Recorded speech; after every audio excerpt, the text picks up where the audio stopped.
There we go. Hey, Cyber Squad. Chuck Taylor here, co-founder and chief go-getter at Cyberhoot, coming to you live now with another episode of Shoot the Hoot Raw. You think firewalls and fancy tools will save you? Think again. In this week's episode, we dive beak first into the messy truth. Your people are your biggest cybersecurity risk and your best defense. So let's hop into this. Here's what we're hooting through today. Fast, fun, and mildly unfiltered. All right, we have our 5 to 10 minute rant on cybersecurity. Isn't an IT problem, it's a people problem, right? Kind of interesting thought. And I'm sure you guys have heard this before. We're going to dive into that. We're going to go through our nerd update. Where's my login email? Sorry, folks. I know the autopilot emails have been slow. Took care of that and more. Our open mic questions and answers. We're going to be going through that as well. Hopefully you got some questions for me today. If not, as always, I have a couple of canned questions I can ask myself. Kind of talk to myself. I do it all the time anyway. And a hoot-worthy horror story, the misconfigured cloud that leaked everything. Ooh.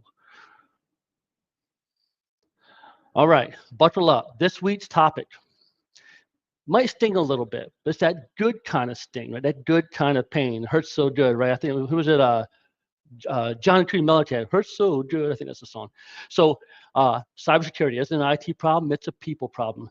This kind of image kind of says it all, right? Like, you know, there are a lot of really smart people out there that are not so great with computers, and they make mistakes. They're not quite sure. They want to be helpful. They want to do the right things, but sometimes they make bad choices. And this kind of scenario you see right here isn't too much of a stretch. It actually does happen, right? So let's dive in, because ignoring this could cost way more than just your weekend. All right, so slide 4. So Ted can't protect against untrained clicks, okay? So you can have the fanciest firewall in town, but if Todd clicks on that fake email invoice from Microsoft with the 0 in it, it's game over, right? You can kind of see that up there with the 0 in the name. So did you know that 1 in 3 employees clicks on phishing emails? That's kind of scary, right? Like a lot of Todds out there clicking on phishing emails. Because attacks these days are targeting our users and tricking them. They're getting more and more advanced, especially with AI being able to help and to create these types of attacks and everything. So we've got to train our users. It's incredibly important. And did you know that cybersecurity training reduces phishing click rates from 33% to under 5% within 12 months? That little fast courtesy of our friends over at KnowBe4. Thanks for the input, guys. So, you know, if we can just get a little bit of training in place, we can definitely reduce the risk of your employees making a bad decision. So our firewalls, of course, can stop the hackers, but guess what? Cyberhoot and cybersecurity training stops Todd. All right, most breaches start with humans, not hardware. Now I'm gonna be honest with you. 95% of breaches, involve human error. Honestly speaking, I was surprised by this number. I'm astounded by it. I can't believe 95% of the breaches today are from human error. I mean, I guess if you add it all up, you know, users clicking on links, you've got phishing, you've got weak passwords, you've got reused logins. These aren't server settings. You know, they're users that are slipping up. Not only just the users that are employees in the company just doing their everyday job, the IT folks make mistakes too. A wrong setting, a wrong click, a misconfigured router or firewall, and you got problems, right? All right, so hopping into slide 6. All right, MSPs can patch systems, not habits. So I kind of put these two little images in here because I don't know if you guys remember this. I'm a techie guy, and I remember back in the day when I first heard what a PEBCAC error was. I'm not sure if you guys, hopefully you guys have heard this one before. So the PEBCAC error is, you know, the problem is just between the keyboard and the chair, right? Sometimes we would have people call. I used to work on a help desk. My first job was on a help desk. People would call in and have a problem and stuff. And every once in a while, if we were feeling a little bit Brody, excuse me, if we were feeling a little bit Brody and brave, what we would do is we'd say, oh yeah, that's probably a PEBCAC error. Go ahead and do this. And people would take it. Also, there's the infamous error code ID 10T, right? Obviously spelling out idiot there. And I shamelessly, as an adult now, looking back on my younger self, I did use that comment to a user one time when I was supporting them on the help desk 25 years ago or so. Kind of feel bad about that, but at the same time, it lends a little bit of credibility that they're not necessarily idiots, but what they are is they're people that are smart but may not be really great at computers. So, these can be funny jokes that our IT people can use and say, but it's really important that we understand the problem here. Our users need to be trained, and the best patching process in the world won't save you here. All right. So if your client thinks that just hiring you as an MSP is the same as hiring accountability, then they're in for a fun claim denial, because just having an MSP doesn't do it for you. You got to do more than that. And did you know that cybercrime damages are expected to hit $10.5 trillion, right? So $10.5 trillion this year. That's trillion with a TRI, not even a BI, right? That's a TRI. Tons and tons of money there. So what can we do to help with this, right? What can we do to combat this? All right. So that $10.6 trillion, by the way, that's a lot of Todd clits. There's a lot of Todds out there. All right. Training is the cheapest insurance you'll ever buy, right? The average cost for cybersecurity training today is $10 to $50 a user per year, right? That's incredible. That's a per user average for the year. In short, most people pay more for lunch than for securing their entire team, right? Now look at Cyberhood's Autopilot. We have our cost in that range there. Our cost is between $15 and $18, right?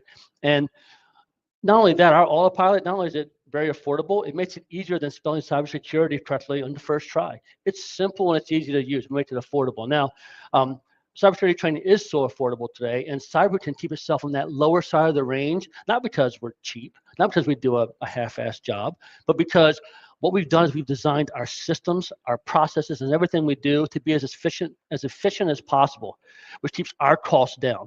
So instead of greedily keeping those profits for ourselves, we share those profits and we share that cost. We share those savings with our customers, right? So now you get a nice, affordable, strong, powerful platform with good content for an extremely affordable price per year. And if your businesses aren't willing to pay between the $15, $18 a year for some great cybersecurity training, I don't know, it's kind of like the equivalent of saying, I don't know, I'm going to save the $50 for the oil change and just let my engine blow up, in a few months, and cost me $5,000. Really, the most affordable insurance you have is training. All right. Go into slide 8 here. So let's wrap this up real fast. So I kind of went through this pretty quickly, but I want you guys to understand that cybersecurity isn't just tech, it's behavior, right? I know we do a lot of things around in IT, like, oh, we got the best firewall rules in place. We got routers, and I've got the demilitarized zone, the DMZs and everything in place. But if you're ignoring that end user, you're missing something big, right? Look at what's happening here.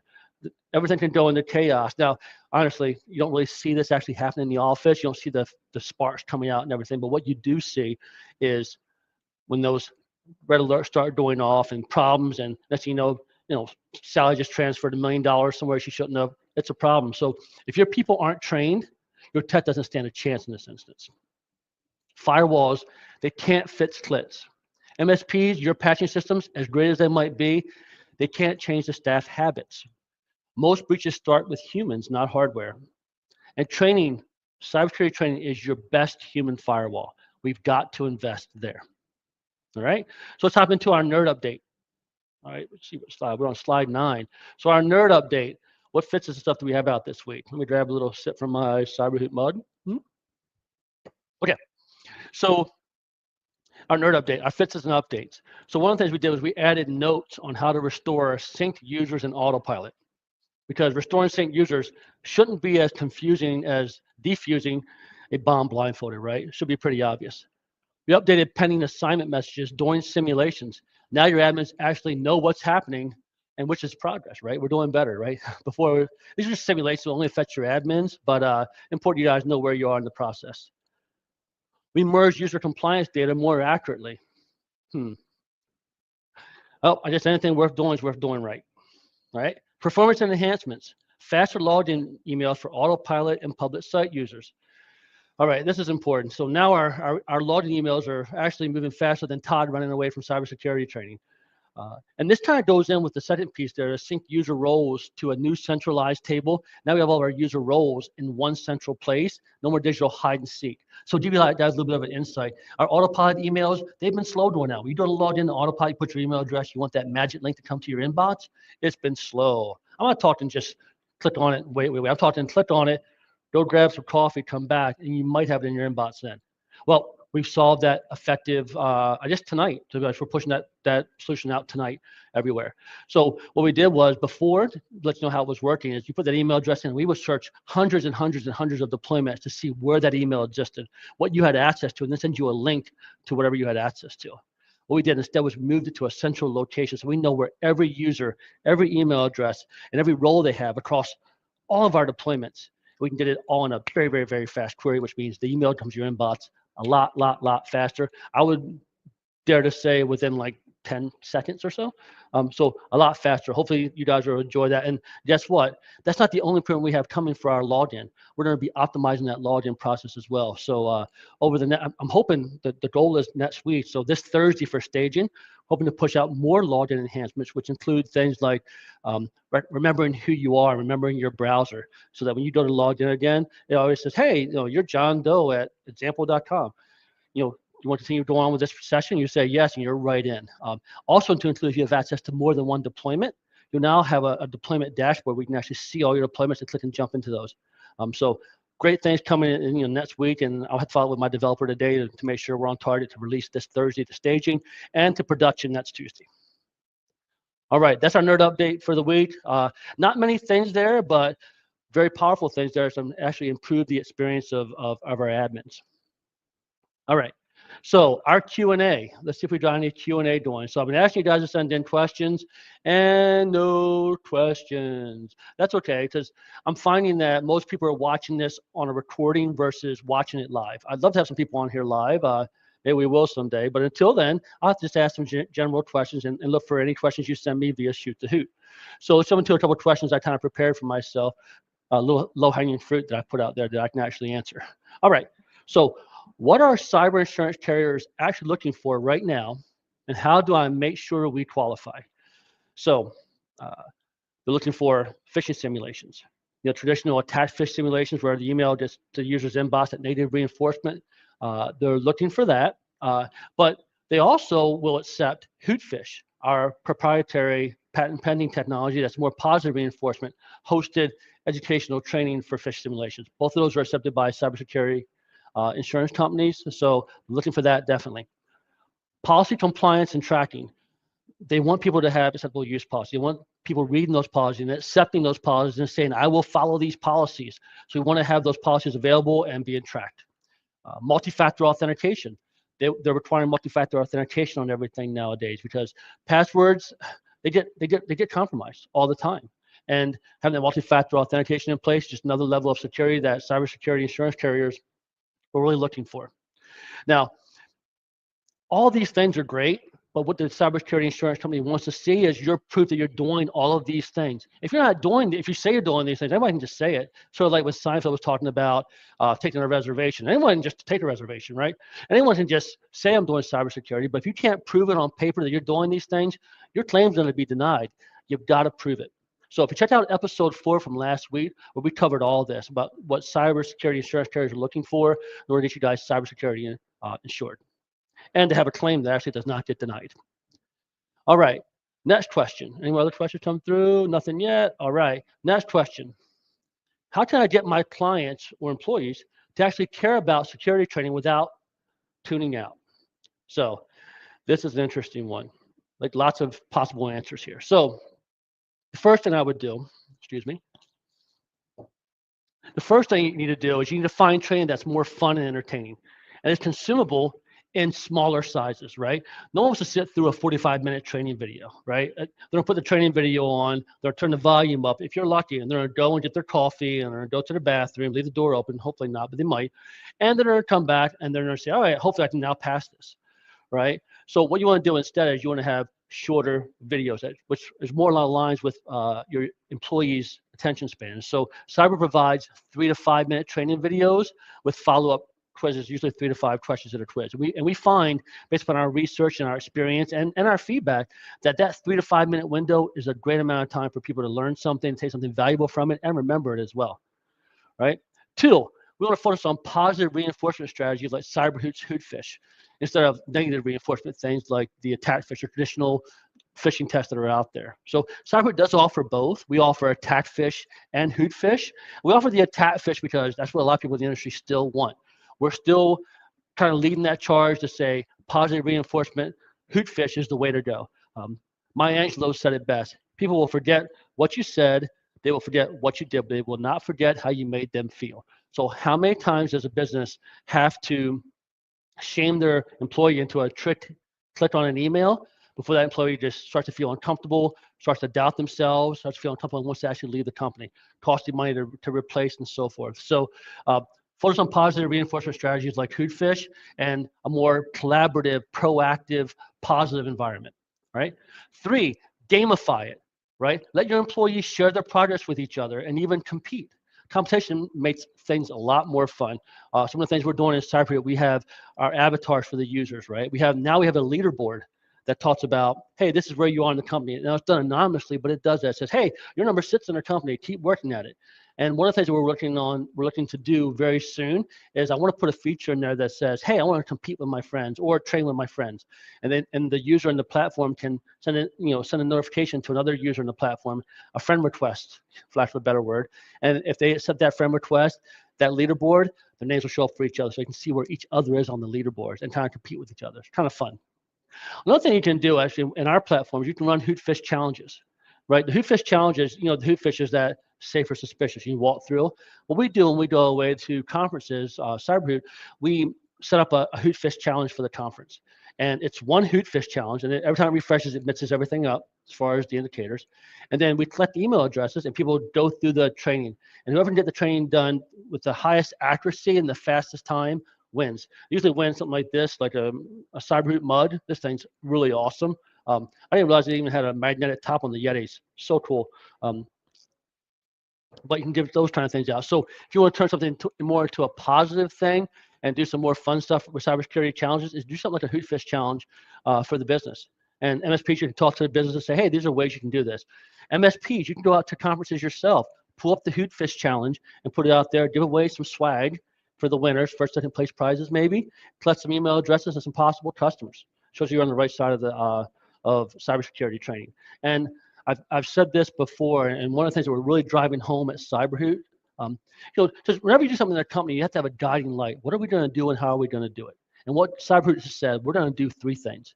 We're going to be fun, we're going to be entertaining, and we're going to be educational, right?